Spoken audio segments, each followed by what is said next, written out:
du centre de gestion propose de signer une nouvelle convention actualisée avec le centre de gestion 22, une adhésion aux diverses missions cotisables, une adhésion de principe aux autres missions facultatives. La loi du 12 mars 2012 est venue modifier l'environnement législatif des missions du centre de gestion. Leur rôle a été affirmé comme centre d'appui technique de gestion de la fonction publique au niveau départemental. Il découle de cette réforme une redistribution des missions obligatoires et optionnelles, avec notamment la migration du conseil statutaire vers les missions obligatoires, une confirmation du rôle de gestion pour la gestion de la commission de réforme et du comité médical. L'ensemble de ces éléments impose à la ville l'actualisation des conventions.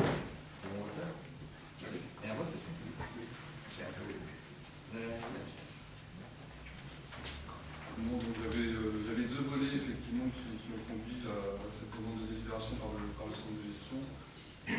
C'est vrai que pour chacune des missions optionnelles, on peut actualiser par convention. Je vous le dirai à chaque fois. Donc là, toutes les conventions sont regroupées en un seul document, donc fusion des documents. Et puis effectivement, il y a une redistribution des missions obligatoires et optionnelles, notamment le conseil statutaire, qui va vers la mission obligatoire. C'est plus de la cuisine interne, on va dire pas de service supplémentaire. C'est pas une culture de leur convention. Bon, merci M. Drouot. Gratification stagiaire. J'expose que d'accorder une gratification, comme ça se fait à la CIRAL, c'est une demande de la personne. Habituellement, on ne donne pas de gratification. La demande ayant été faite à Virginie Nouedon, originaire de la Ferrière, stagiaire au cabinet de Maire, à juin 2013, en master valorisation du patrimoine et développement territorial. Considérant le caractère dynamique et sérieux de cette stagiaire, pour 3 mois, c'est elle qui a fait le fascicule sur les. C'est l'essentiel de son travail. Je le rappelle. Ce patrimoine, voilà, aussi. Donc il y a 500 exemplaires qui vont être tirés. On n'aura pas ça tout le monde. Donc tous les conseils municipaux auront un exemplaire. Et puis je ne sais plus comment on a prévu, vous avez. Il y aura une semaine où les chapelles seront ouvertes. Et chapelles? Non, c'est vous avez sur la table. Ah oui, pardon. Ça, c'est l'exposition. On a fait bien celui-là.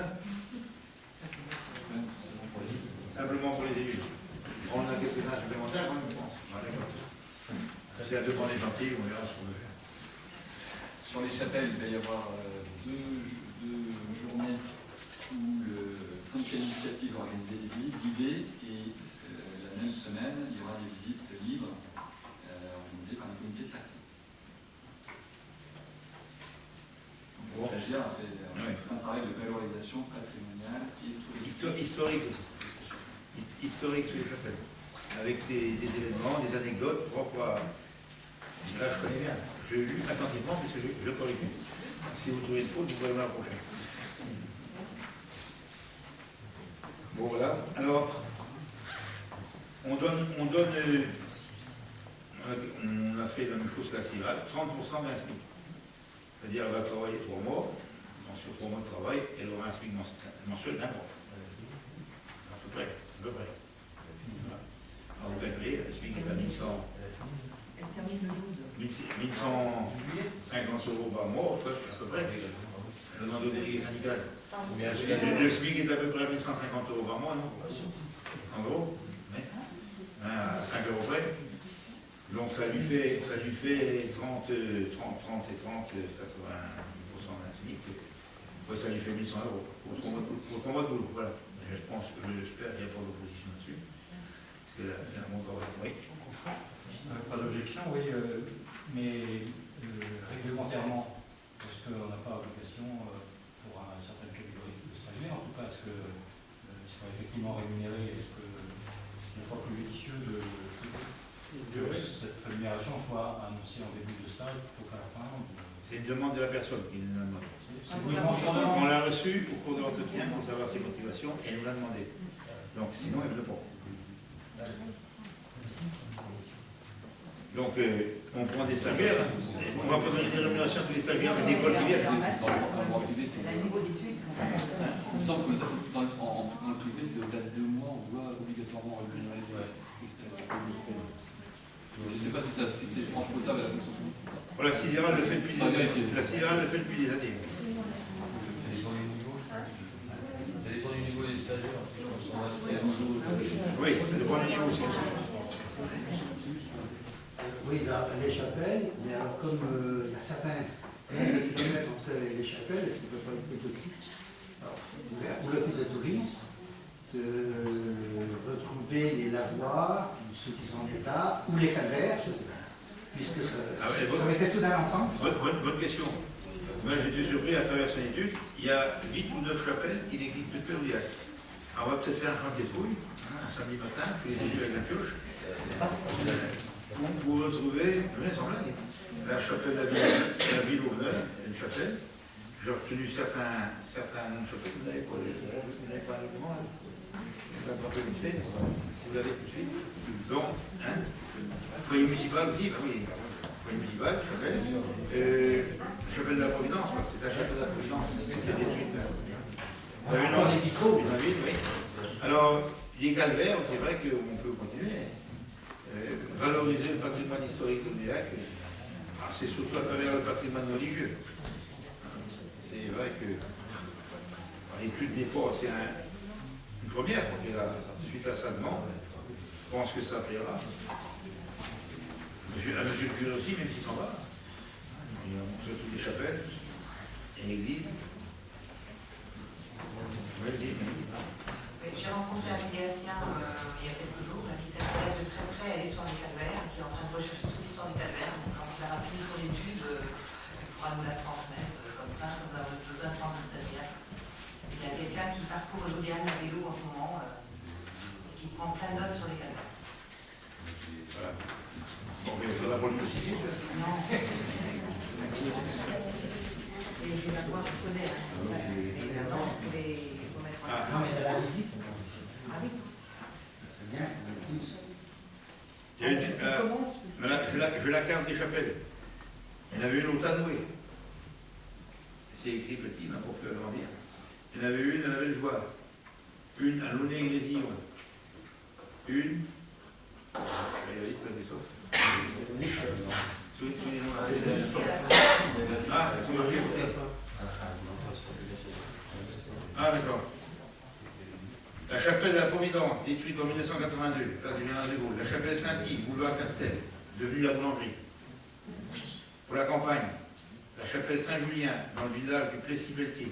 La procession rejoignait celle de la ville, sortant de la chapelle de l'hôpital, le baiser de la croix, ayant lieu à l'angle de la rue Neuve, comme à Tréguier pour le pardon de Saint-Yves, selon vos grandes connaissances religieuses.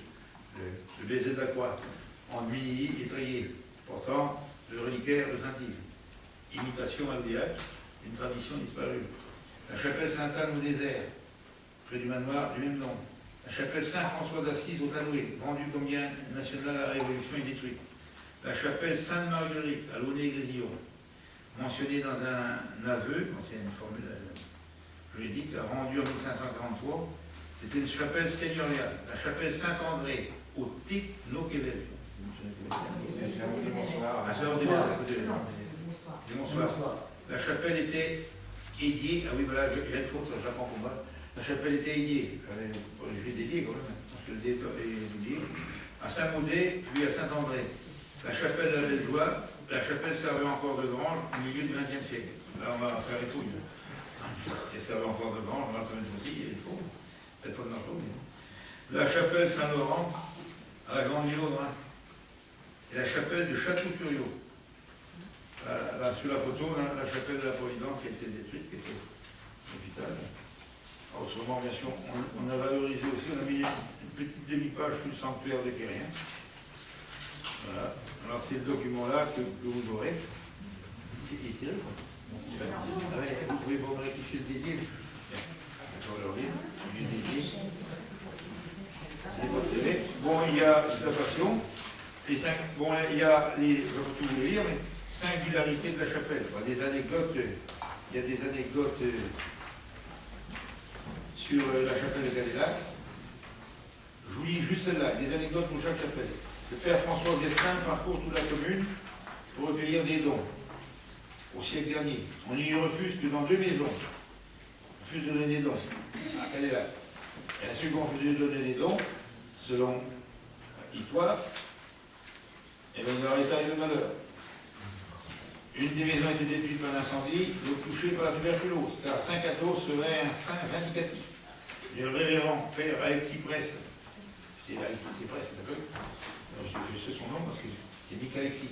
C'est la ville de Beaucain, c'est lui qui a reconstruit Beaucain. Le confirmait avec son sourire au Monnier de l'hôpital de Louillac de 1915 à 1917. Il était passé à Cadélac devant l'oratoire de Saint-Cadeau. Et voyant la statue de Saint-Cadeau avec la tête sur le côté, il lui a dit en galop, mon pauvre Saint-Cadeau, t'es tout comme pauvre lit avec ton cœur côté. Ajoutant, et depuis, eh bien, le révérend père Alexis a aussi vu la tête de travers, immédiatement puni soi-même de son blasphème envers Saint-Cadeau. Voilà. Donc faites attention si vous invoquez Saint-Cadeau. Allez prioriser. Bon voilà, on a fait un peu plus long, la gratification de la stagiaire. Dernier point, transformation du CDD en CDI de la directrice du cinéma. On a compris qu'il s'agissait de la directrice du cinéma. Je vous informe que le contrat du responsable, maintenant on peut mettre de la responsable, mais c'est ça me doute maintenant, de la confusion des sexes. Il indique qu'en application de l'article 3 de la loi du 26 janvier 1984, dans sa rédaction issue de la loi, l'employeur territorial qui souhaite faire perdurer la relation contractuelle au terme d'une période de 6 années, pour répondre aux mêmes besoins et pour l'exercice des fonctions similaires, ne peut le faire que par la reconduction du contrat en durée indéterminée. Je vous propose donc d'établir un CDI au profit de Madame Isabelle Allo sur la base de rémunération de l'indice brut 542. Je pense qu'il n'y a pas d'opposition. Non, c'est bon? Oui, merci. Alors, la motion pour la modernisation de la voie ferrée, ouais, on a pensé au dernier moment à la faire, suite on a reçu il y a 2 jours, monsieur Vindeau, il y a un partenariat avec la société hippique, qui nous a demandé à nous rencontrer. On vient d'apprendre encore qu'il y a quelques vandales qui sont tagués aujourd'hui ou hier, alors qu'ils disaient que c'était bien mieux depuis qu'il y avait la voiture. Ils sont allés taguer les wagons. Ils ont un projet de construction d'un garage, enfin d'un garage, plus qu'un garage, on va dire, un grand hangar pour. Et là, bon, il faut voir s'ils peuvent obtenir le permis de construire. Bon, je passe là-dessus. J'en viens à la modernisation de la voie ferrée, en espérant, parce qu'il va être toujours conservé, parce que ça commence à devenir inquiétant un peu sur la voie ferrée, du train de poursuite. Sur les rails, il y a la végétation qui pousse à 1 mètre, 1 mètre 20 l'eau de végétation. Mais aussi qu'après, si les trains à force, il pourra déraper, parce que c'est pas seulement des orties, c'est des tiges d'osier, etc. Bon, alors on relance pour au moins que ce soit pris en compte et que la voie soit gardée en état en Saint-Brieuc et Louillac. Et bien sûr, le souhait, mais j'ai vu qu'il n'y a plus de sous nulle part, que le gouvernement, à travers un rapport, vient de trancher que le train à grande vitesse en Rennes et Brest, ce ne sera pas avant 2030, mais le reste en 2050. Je viens de vérifier sur 2050, je vois que 103 ans, alors si les promesses sont respectées, on vient au sujet. Considérant la sous-exploitation de la voie ferrée Saint-Brieuc-Louillac-Pontivy, au par manque d'entretien et de continuité du fait de la neutralisation depuis 1991 de la portion située en Louillac de 5,40 km, considérant les conclusions de la commission mobilité 21 rendu public le 27 juin 2013 qui préconise que la satisfaction des besoins d'entretien et de modernisation de l'existant doit constituer la toute première priorité en matière d'investissement ferroviaire devant la poursuite des chantiers lignes à grande vitesse section Paris-Brest. Considérant la faiblesse du fret ferroviaire pointé par la commission mobilité 21, il appelle à un engagement national afin de privilégier ce mode de transport alternatif à la route. Voilà, on aura reçu des écolos là. Ouais, moins de carbone. Pour qu'on envoie ça à Cécile Duflo. Considérant le trafic fret actuel à 250 000 tonnes de marchandises qui transitent chaque année entre Auray et Saint-Viron, 250 000 tonnes. Considérant l'opportunité en tonnage que représente la présence en Centre-Bretagne d'importantes entreprises agroalimentaires, des gens en partie connectés sur le réseau ferroviaire, surtout sur la partie morbihannaise, considérant l'importance stratégique que représente cet axe nord-sud reliant les ports de Légué, Lorient et Donge, Considérant les préconisations du CPER contrat plan État-région 2007-2013, dans son objectif numéro 2, favoriser les transports alternatifs à la route par l'intermodalité et le transport modal. Considérant les travaux de confortement actuellement engagés sur le pont-rail du Chaffaut du Lac ainsi que sur la partie Morbihan. Considérant l'exemple donné par le centre d'innovation de la voie ferrée de Bretagne, Dinan-Lamballe avec l'appui de l'État, Réseau Ferré de France, du Conseil régional de collectivité territoriale pour l'investissement total de 6 millions d'euros. En conséquence, le Conseil municipal de Louillac demande à l'État, au Conseil régional et au Conseil général des Côtes-d'Armor et du Morbihan d'engager un plan massif de modernisation de la voie ferrée Saint-Brieuc-Auvergne dans l'esprit des préconisations de la Commission Mobilité 21 et de rouvrir, on n'a pas dit quand, la portion Louillac-Saint-Gérand. Nous vous proposons d'adopter les textes de cette motion, de l'adresser à M. le député Marc-Lefur, de l'adresser à M. le sénateur Blanc-Calvaron, de l'adresser à M. les préfets de région de Bretagne, des Côtes-d'Armor et du Morbihan, de l'adresser à M. le président du Conseil régional de Bretagne, de l'adresser à M. les présidents des conseils généraux des Côtes-d'Armor et du Morbihan. Bon, vous savez, l'intérêt de ça n'est qu'une motion. C'est pas simplement pour se faire plaisir, parce qu'on en parle tout le temps. J'ai vu que le Conseil de développement a bossé là-dessus aussi, le Conseil de développement du territoire. Donc, on fait le plus de formes d'action possible pour dire qu'il faut bien maintenir la ligne, parce que je crains qu'à terme, quand ça a été pris dans les soucis du Conseil général, si un jour il nous continue la RD 700, parce que je suis allé voir la route de la déviation de Saint-Brieuc, ils vont la continuer, du CREA, je sais pas comment ça s'appelle déjà. Le CREA, c'est Villac. Donc ils ont prévu de continuer, donc je pense que je vais faire et les 3 kilomètres qui restent, là, qui devaient être promis, ils sont toujours mis en autorisation de programme, mais jamais en public devant. Je ne sais pas quand est-ce que ça sera fait. Mais ils ont bien prévu pour la route de tenir compte des ouvrages SNCF pour dédier. Donc je sollicite tout le monde à l'unanimité et conserver la voie pour une utilisation future. La motion, elle reste chez nous, là. On va pas dire en archive, parce qu'en archive c'est péjoratif. Bon, elle s'ajoute à tout ce qui est fait pour ceux qui veulent maintenir leur... C'est pas en prévision du TGV, comme on l'a dit. Non, c'est pas en prévision du TGV. Bon, est-ce que la motion suscite des observations? Oui. Non, juste une remarque, comme vous demandez à l'État, ça serait bien adressé au ministre des Transports. Pas de problème. L'État, personne.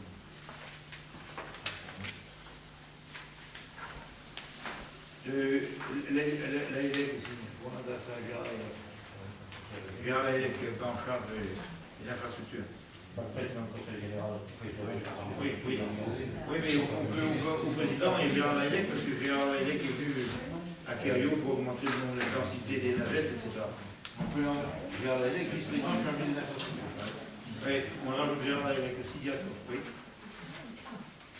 Sur ce sujet qui est récurrent et sur lequel tout le monde s'accorde à penser que c'est un projet qui mérite au moins d'être étudié, chiffré sérieusement, afin de savoir si ça se fait ou si ça ne se fait pas. Ça n'est pas la première motion, ce n'est pas les premières délibérations qui sont posées. Les conseils de développement ils ont travaillé également de part et d'autre de la frontière départementale. Je pense que si on veut vraiment faire avancer les choses, il serait vraiment important que les destinataires là, mais aussi Chambre de commerce et d'industrie, les associations d'industriels qui sont quand même largement concernées pour ce qui est du fret en question, soient associés à une réflexion qui mette tout le monde autour de la table et qu'on n'en fasse pas une sorte de projet comme il y en a un qui traîne en ce moment sur le projet d'aéroport par exemple, et qu'on ait véritablement des décisions qui soient prises en toute concertation et que voilà, le raisonnable prime et que on parle vraiment sur des chiffres précis, sur les coûts. Ça a été estimé à 15 millions d'euros, mais il y a 6 ans déjà. La couverture, le Saint-Gérand, 15 millions d'euros avec les aiguillages et la ouverture. Mais bon, il faut compter beaucoup plus maintenant. Mais le poids du secteur économique, je pense, si le jeu en vaut la chandelle, je pense que milieux économiques sont les premiers concernés. Bon, alors, on propose de l'adresser à la Chambre de commerce d'industrie. Alors, Chambre de commerce d'industrie. Chambre de commerce d'industrie, ben, l'association Louliac continue plus, ils sont un peu en sommeil. Donc, on peut Conseil de développement, qui sont également oui, conseil de développement. partenaires. Ok. Bon, ça pose pas, bon, on l'adopte. Une motion n'est pas obligatoirement soumise au vote. Mais je préfère la soumettre au vote pour qu'il donne force plus forte. Donc, je la propose au vote, et tout le monde est pour. Merci. Qu'est-ce qu'il reste? Bon, vous avez les dates des prochains conseils. Il y a une proposition. Il y a une proposition parce qu'on peut amener à changer les dates, mais C'est calé sur la dernière. on a fait à peu près le tournoi dernière dans le conseil 19 septembre, jeudi 19 septembre, jeudi 21 novembre et jeudi 19 décembre. 19 septembre, 20, c'est 21, c'est quoi? C'est 1, c'est 21.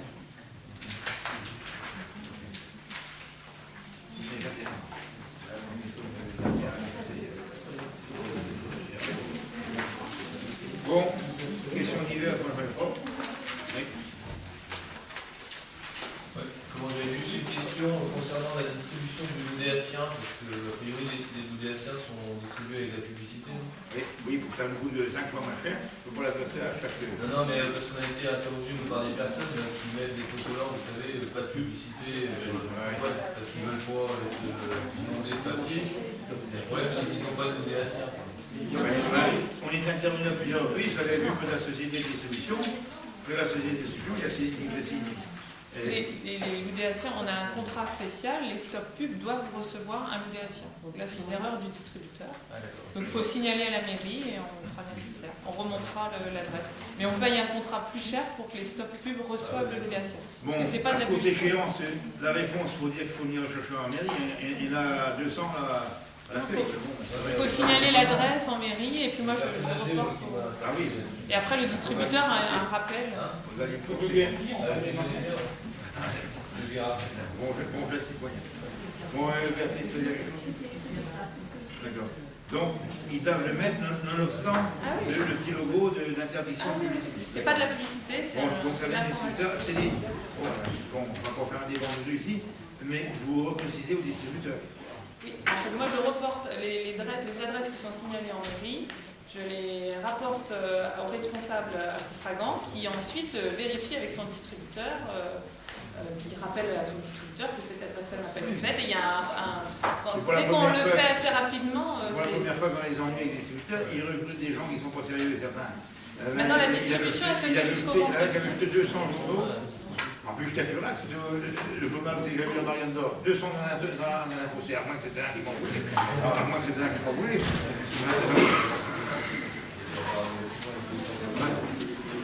C'est bon possible, quoi. C'est bon possible qu'on fait un truc comme ça. Bon, est-ce qu'il y a d'autres questions?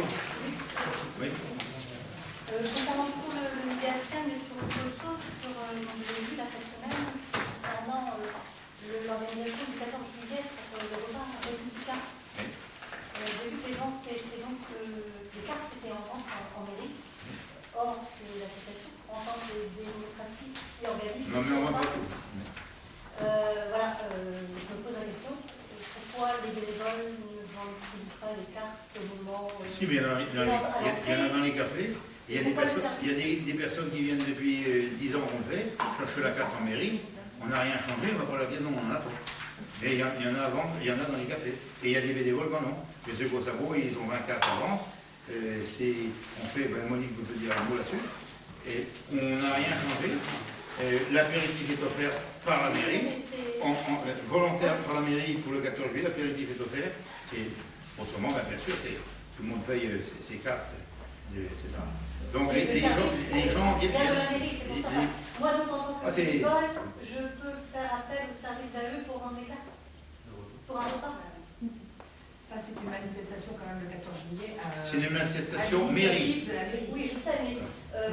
Et non pas associative. Elle est organisée, non, c'est une organisation mairie. Ça interpelle le fait que les cartes soient vendues en mairie. Oui, ça interpelle certains mauvais coucheurs, sans doute, qui souhaiteraient qu'il y ait personne pour le 14 juillet. À chaque fois, on a le succès. Que fait-on de l'association de cet argent après?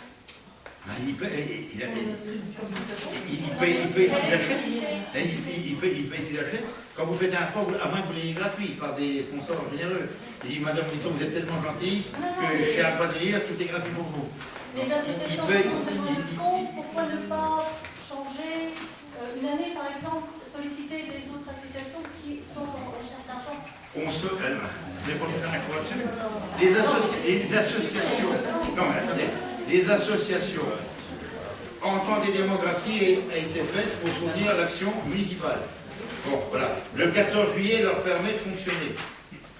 C'est la seule manifestation qu'ils ont. Les autres associations, mais là, on les sollicite. On est des seules villes à les solliciter. On sollicite par exemple les officiers de réserve pour le repas de Noël, pour l'arbre de Noël. Officiers de réserve. Le LOS, ils peuvent venir quand on fait en avant d'un grand événement. Cette année, c'était comment? Le karaté. Donc on sollicite toutes les associations à tour de rôle. On avait fait les bâtis fanfares. On sollicitait les associations dont tout le bénéfice des casse-croûtes, des buvettes, va directement à l'association et non à la mairie. Donc ils sont très sollicités. Il y en a qui répondent non parce qu'ils n'ont pas assez de bénévoles pour le faire. Hein? Alors le 14 juillet, à partir du moment où on considère que c'est je pense que tu fais un mauvais procès pour pas dire grand chose. Non, c'est pas du tout ça, monsieur le maire. C'est simplement, ça interpelle des Libyens parce que les portes des cartes. Vous les envoyez ceux qui sont interpellés. Vous les envoyez. Déjà, même moi, ça m'interpelle. C'est vrai que vous êtes représentatif. La question, dans le milieu associatif. Nous, le 14 juillet est une fête nationale. On souhaite on met un feu d'artifice qui coûte 5 000 euros, 7 000 euros. 1 000 euros. Comme de tous les. Le repas est organisé pour donner du plaisir. Vous allez dans une morale répressive. Il ne faut plus vendre de cartes, il y ait le moins possible. Les cartes, ceux qui viennent, quand des personnes âgées viennent les chercher à la mairie, ils n'ont pas envie d'aller au café les chercher. Ils viennent quand ils viennent chercher des sacs jaunes. Ils nous demandent est-ce qu'on peut avoir une carte. On va leur faire un cours législatif en disant mais vous savez, c'est pas tout à fait dans la norme qu'on vous vende la carte, etc. Donc, l'essentiel des cartes, il n'est pas vendu en mairie. Non, je sais, mais c'est quand même. Non, on n'est pas. Il y avait des jeudis d'hippodrome, là, vous auriez pu le prendre. On a proposé des dates, si vous êtes en manque d'argent, de prendre un jeudi. Quelle association? Il y a déjà plusieurs. Je ne sais pas, vous parlez pour une association précise? Ah non, je parle pour l'association. Ça vous dérange que c'est en mairie? En tant que bénévole d'une association, est-ce que je peux me permettre de solliciter le service VAE pour une carte si j'organise un repas? Non. Voilà. Alors que par contre, en tant que démocratie, elle a le droit. Mais c'est pour ça, en tant que démocratie, à tous les droits. Hein. Mais non, en tant que démocratie, organise la fête municipale. Mais si vous voulez la faire à votre place, mais si vous voulez venir servir à partir de 4 h le matin, préparé, j'espère qu'au-delà de votre main, vous êtes là. Et vous serez présent pour fort. Et vous serez présent pour fort, représentant les Lusaciens. Vous montrerez que la minorité fait des efforts pour être là et saluer tous les Lusaciens à l'hippodrome. Je pense que vous avez commencé la campagne électorale. Je vous donne des perspectives. Comment faire. Donc vous serez présent, et j'irai vous saluer. Vous êtes bien présent en prenant vos cartes, vous la prenez à la mairie, vous la prenez ailleurs. La fête est une fête populaire, le 14 juillet, dont on souhaite le succès. Dans toutes les villes de France, on souhaite le succès de la fête. Et commence par une manifestation patriotique. Et commence à la porcherie, où vous serez présent, j'en doute pas. J'en doute pas que vous serez présent, mais vous ferez votre reproche du midi, pour surtout pas pour ne pas venir. Mais vous êtes présent à la porcherie.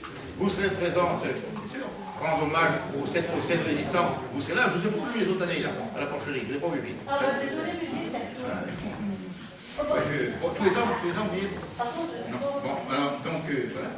Et après, vous viendrez saluer les Lusaciens. Ils seront affêtés avec les amis de la danse aussi. On va peut-être dire aux amis de la danse de venir, c'est le gagnant du 14 juillet. Et on termine par le bal populaire et le feu d'artifice. Et la mairie, comme la mairie peut soutenir, à partir de la mairie est partie prenante, dans le repas, en offrant l'apéritif. Donc vous donne le coin, moi, enfoncé. La mairie est partie prenante en offrant l'apéritif, ça a été annoncé partout. Et à partir du moment où la mairie est partie prenante dans l'apéritif, qui est gratuit, donc les cartes, dans ce cas-là, Alors, si vous me voulez pour les autres associations, si vous me dites que les autres associations payent l'apéritif gratuit, on peut revoir notre position. Okay. Ah, mais je trouve la réponse. Si dans d'autres associations, si l'apéritif... Mais je vous réponds pourquoi. Non, mais je vous dis, mais sans... Vous me donnez un nombre d'associations qui payent l'apéritif gratuit, et là, je autorise les 4 en mairie. Et vous viendrez d'abord me dire quand l'apéritif est gratuit. Ah, je viens de dire. Si vous avez dit, Madame Monitoro, il n'y a pas de problème. C'est ça la règle d'équité. Bon, vous me signalez, si c'est l'école qui veut mettre l'apéritif gratuit, donc là, les cartes seront à vendre en mairie. Okay. Ah bon, non. Vous avez la réponse, vous avez la réponse, les cartes seront à vendre en mairie. Indépendamment que vous voulez lancer une petite pique politique, là, que j'ai bien compris. À moins d'être naïf, mais vous pouvez faire la même chose. Je pense que vous pouvez faire, il va être temps même pour s'ouvrir de le faire, une association, vous appelez démocratie aussi, hein, pour préparer la tête de liste et la soutenir pour les municipales. Vous êtes d'avoir la franchise de dire qui est elle. On va peut-être apprendre plein de choses ce soir là. Donc, peut-être que vous allez être loin. Vous n'avez pas mentionné que je suis là. Bon, et dis ça, j'ai un sourire. En vous souhaitant bonnes vacances. Voilà. Bon, merci, la séance est levée.